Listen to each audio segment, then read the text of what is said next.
Hey everybody, this is Dan. Just wanted to give you guys some quick tips as to what you can do to maintain good postural health in the office.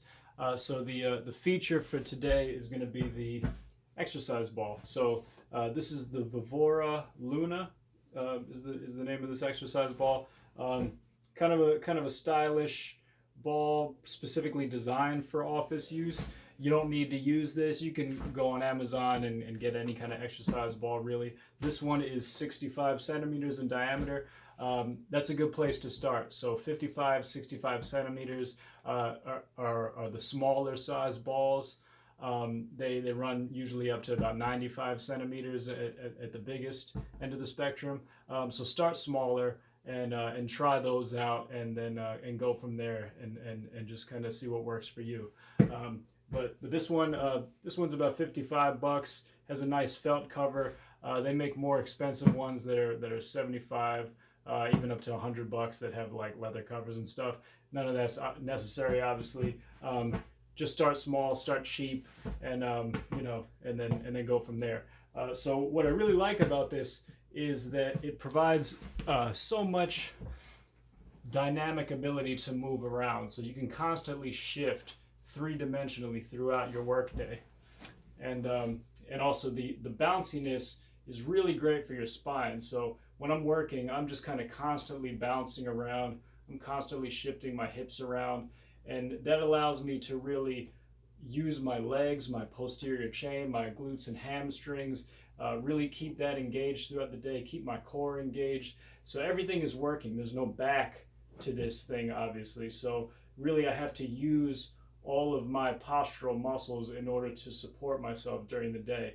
And I'm really using my legs as well. So really great for that. And also the bounciness is really great for your spine for one particular reason. So your spine is nourished through a process called imbibition. So the discs between your vertebrae actually are porous. So there's fluid within the bone of your vertebrae that is taken up through the disc when pressure is released from it. So it kind of acts like a sponge. When there's pressure put on the disc, you can see it compresses the disc like that. And then when that pressure is released, all that fluid within the bone, within the pores of the bone, is actually sucked into the disc itself. And that's how it nourishes itself. So you really constantly need that compression and decompression to keep the discs in between your vertebrae nourished and nice and healthy. So that little bit of bouncing throughout the day really does that, and makes sure that there's a constant compression and decompression, rather than just sitting in a chair, stressing out all day, having everything lock up, and then constantly compressing that disc. Everything is constantly moving, constantly compressing and decompressing. So one thing you can do, best thing you can do is really just think about where these three sections of your body are. So the pelvis, the rib cage, and your head. If you can constantly throughout the day just kind of take a mental note and notice where those three things are in relation to each other, you're really going to do yourself a lot of benefits. So if you're going to think about one of them, you want to think about the rib cage, because the rib cage really dictates what happens to the other two. So I'm going to turn this way. Think about your rib cage almost like a bell. So when you swing the bell forward, all of this tissue in my mid back here, the back of my diaphragm, because your diaphragm kind of acts like a big umbrella opening up inside your rib cage. So when that bell swings forward and I'm extended right here in the mid back, all this tissue in my back is compressed and shortened, and the tissue in the back of my diaphragm is compressed and shortened as well. So bell swung forward, this all compresses. When the bell swings backward, all this tissue in the front of the upper part of my abs and the front part of the diaphragm is now contracted and compressed.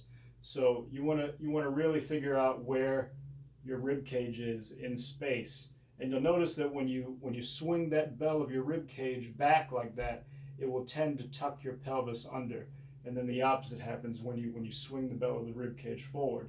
Swing the rib cage forward, and then your pelvis will tend to want to tip forward as well. So think about your pelvis like a bowl. Like the bowl of your pelvis will tend to spill forward when the bell of the rib cage is swung forward, and then when the bell of the rib cage is swung back, that pelvic bowl will tend to spill out toward the back.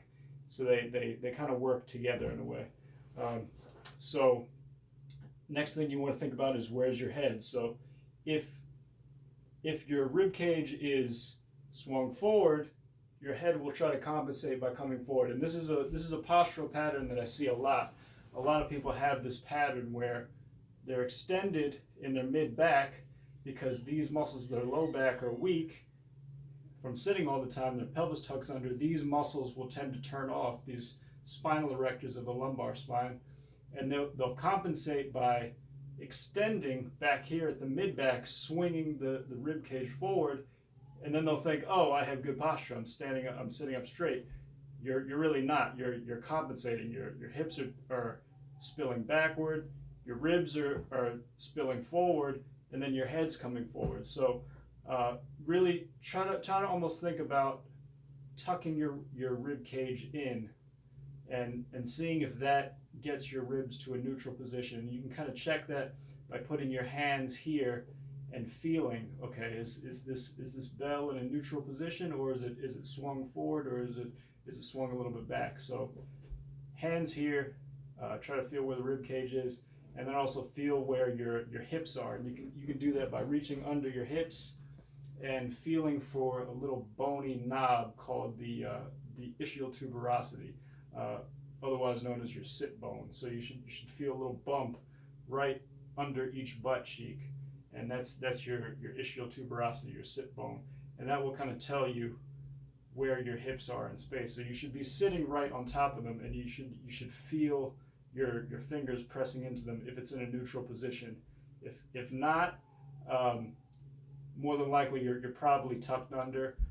You might have to go a little bit more forward to feel them, but just play around with spilling that bowl of your pelvis forward, spilling it backward, and try to feel those two bones move underneath your fingers, and that will give you a good idea of where your pelvis is.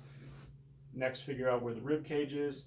Hands here, is it swung back, is it swung forward, and then think about where the head is. Try to get the ears over the shoulder and get the head to shift back and be in a nice stacked up position with the shoulders and the rib cage, and then also with the hips. So that's it for today, guys. I know that was a lot of information, so if you have any questions or comments, leave them down below, and I'll see you next time.